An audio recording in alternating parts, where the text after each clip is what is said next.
What did you make of the results of the findings of this report of PCR2? It's utterly horrific, Calvin. It's completely horrific in two different ways. The first is the sheer scale of the problem, and the second is the complacency of the church nationally in its response. The scale, as you said, is completely astounding. 383 new cases of abuse. That's cases that were known about because they were documented within the church's personnel files, but haven't been adequately dealt with. And they go on top of all the existing cases that were known about.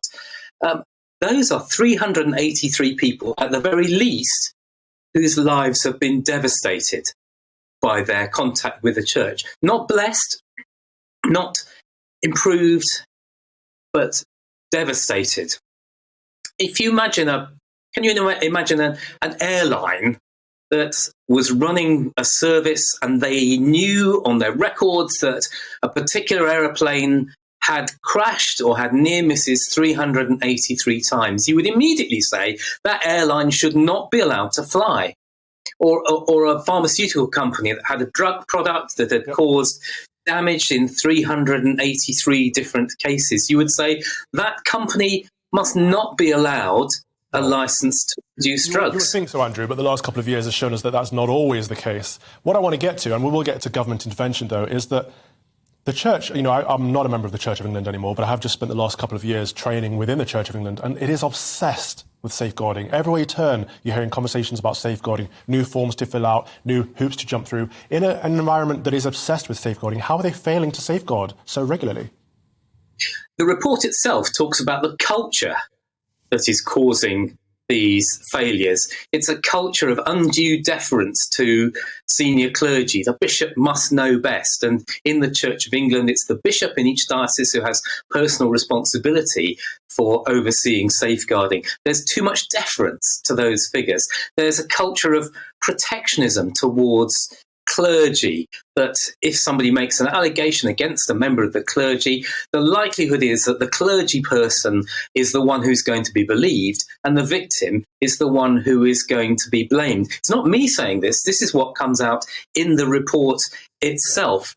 There's a culture of disbelief and inertia that's mentioned in this report.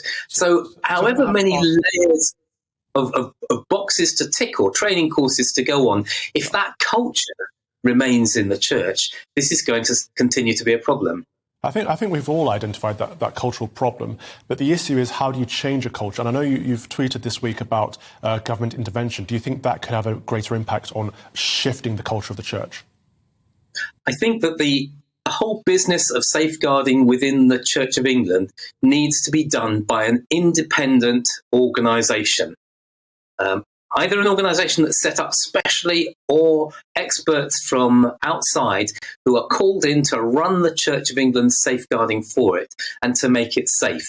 And where I think government intervention is needed is that at the moment the Church of England is resistant to having anyone in to do its safeguarding for it. And the only way I can see that happening is if the government forces it to happen. I'm not saying that the government is the agency that ought to be in charge of safeguarding, but it's only the government, I think, that can take it out of the hands of the bishops, who have failed consistently now over decades.